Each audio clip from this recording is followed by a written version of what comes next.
Hello friends, அஸ்ஸலாமு அலைக்கும். இப்போ நம்ம என்ன செய்ய போகிறோம்னா, வீட்டில் இருக்கிற கோதுமை மாவை வச்சு மிக சுலபமாக ஒரு மொறுமொறுப்பான ஸ்நாக்ஸ் செய்யலாம். வாங்க எப்படி செய்யுதுன்னு வீடியோக்குள்ளே போகலாம். வீடியோவை ஸ்கிப் பண்ணாமல் பாருங்கள். நான் ஒரு பவுல் எடுத்திருக்கேன். அதில் 1 கப்பு கோதுமை மாவு எடுத்திருக்கேன். சூடான எண்ணெய் அது 1 ஸ்பூன் போட்டுக்கலாம். உப்பு ஒரு 1/2 ஸ்பூன் தூக்கிங்க. ஜீனி 1 ஸ்பூனு, அப்போ தான் நல்லா சவந்து வரும். அதுக்காக ஜீனி எடுத்துக்குவோம். இப்போ இதில் கொஞ்சம் கொஞ்சமாக தண்ணி ஊற்றி நல்லா ஒரு சப்பாத்தி மாவு மாதிரி நல்லா பணிஞ்சிக்கலாம். கொஞ்சமாக தண்ணி சேர்த்து பணிஞ்சிக்கலாம். இது அப்படியே ஒரு 10 நிமிஷம் இது அப்படியே ஊறட்டும். இப்போ ஸ்டஃபிங் செஞ்சுக்கலாம். உருளைக்கிழங்கு நான் 1/4 கிலோ எடுத்திருக்கேன். அதை நல்லா வேக வச்சு தோல் உரித்து வச்சுருக்கேன். இப்போ உருளைக்கிழங்கை நம்ம மசிச்சுக்கலாம். இந்த மாதிரி மசிச்சுக்கிறத வச்சு நல்லா மசிச்சுக்குவோம், கட்டி இல்லாமல்.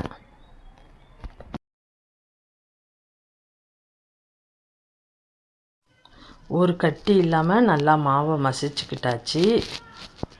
இப்போ இதில் இன்னும் சில பொருள் சேர்க்க போகிறோம். கார்ன்ஃப்ளவர் மாவு அது 2 ஸ்பூன் சேர்த்துக்குவோம். நல்லா மொறுமொறுப்பாக இருக்கும். இப்போ பச்சரிசி மாவு அது ஒரு 1/2 கப்பு சேர்த்துருக்கேன். ரொம்ப சேர்க்கலை, அப்புறம் ரொம்ப ஹார்டாக இருக்கும். அதனால் 1/2 கப்பு சேர்த்தா போதும்.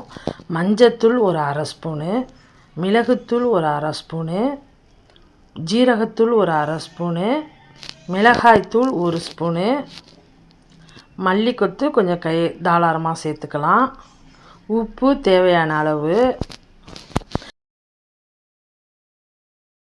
இப்போ நம்ம எல்லாத்தையும் மிக்ஸ் பண்ணிக்குவோம் ஒன்றா. அந்த மசாலா எல்லாமே நல்லா ஒன்றா கலவையாக வந்துருன்னு. இந்த ஸ்நாக்ஸு குழந்தைங்களுக்கு வர பெரியவங்க வர விரும்பி சாப்பிடுவாங்க. வீட்டில் எளிதாக செய்யக்கூடியது.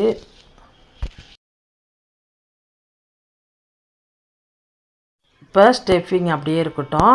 இப்போ நம்ம ஒரு உருண்டை மாவு எடுத்துக்குவோம். கொஞ்சோண்டு கோதுமை மாவு தூவிக்கங்க. தூவிக்கிட்டு இதை நம்ம இப்போ வளர்த்துக்கலாம் மாவை. இப்போ சப்பாத்திக்கு வளர்க்குற மாதிரி நம்ம கொஞ்சம் பெரிய சைஸாக வளர்த்துக்கலாம். சப்பாத்தி சைஸ் வளர்த்தாலும் சரி, இன்னும் கொஞ்சம் பெரிய சைஸாக வளர்த்தாலும் சரி, இந்த மாதிரி வளர்த்துக்கங்க. வளர்த்துக்கிட்டு நான் எப்படி ஸ்டஃபிங் வைக்கிறேனோ அந்த மாதிரி வைங்க. நான் பாதி அளவுக்கு தான் ஸ்டஃபிங் வைக்க போகிறேன். ஏன்னா பாதியை நம்ம கவர் பண்ண போகிறோம். இது உருளைக்கிழங்கெல்லாம் சேர்த்து நம்ம செஞ்சதுனால குழந்தைங்கள்லேருந்து எல்லாரும் விரும்பி சாப்பிடுவாங்க. ஈவினிங் டயத்துலலாம் இந்த மாதிரி செஞ்சு கொடுங்க. இப்போ இதை மூடிக்கலாம்.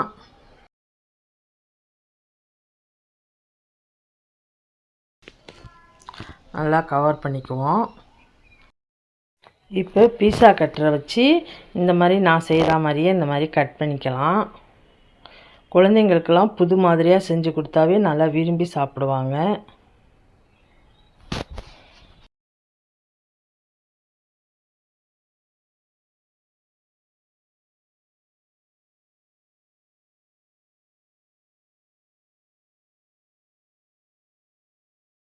இந்த மாதிரி இப்போ செஞ்சிட்டோமா. இப்போ நல்லா நம்ம வடை சுடுவோம்ல கம்பி, அந்த கம்பியை எடுத்துக்குவோம். அது இந்த மாதிரி பூ மாதிரி டிசைனில் இந்த மாதிரி செய்யுங்க. இது பார்க்கவே நல்லா அட்ராக்டிவாக சூப்பராக இருக்கும்.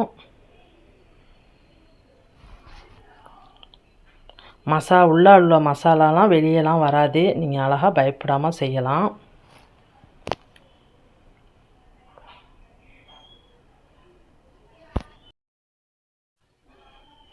இப்போ இந்த கம்பியை எடுத்துருவோம். இந்த மாதிரி மீதம் உள்ள மாவெல்லாம் இந்த மாதிரி நான் செஞ்சு வச்சுக்கிறேன். இப்போ எண்ணெய் ரொம்ப காய விட்றாதீங்க. ஒரு மெதுவான சூட்டு அளவில் இருக்கும் போதே இதை சேர்த்துருவோம். ஏண்டா இந்த பலகாரம் கொஞ்சம் மொத்தமாக இருக்கிறதுனால நமக்கு நல்லா நின்று தான் வேகணும். ரொம்ப சூடு எண்ணெயை அடுப்பை வேகமாக வச்சிடாதீங்க. கொஞ்சம் ஸ்லோவாகவே இருக்கட்டும். இப்போ நல்லா வேகட்டும். அடுப்பு கொஞ்சம் சிம்மிலேயே இருக்கட்டும். அடுப்பை சிம்மிலேயே வச்சு தான் வேக விடணும். ஏன்னா கொஞ்சம் மொத்தமாக இருக்கிறதுனால உள்ளாருக்கெல்லாம் மாவாக இருக்கும். அதனால் இது கொஞ்சம் அடுப்பு சிம்மிலேயே வச்சு நல்லா வேக விடுங்க. இந்த வீடியோ பிடிச்சிருந்தா எனக்கு லைக் பண்ணுங்கள், சப்ஸ்கிரைப் பண்ணுங்கள், என்னை மோட்டிவேஷன் பண்ணுங்கள். இப்போ இதை திருப்பி போட்டுட்டோம். இந்த மாதிரி திருப்பி போட்டு இந்த மாதிரி பரட்டி விடுங்க ஒரு 4 வசைக்கு.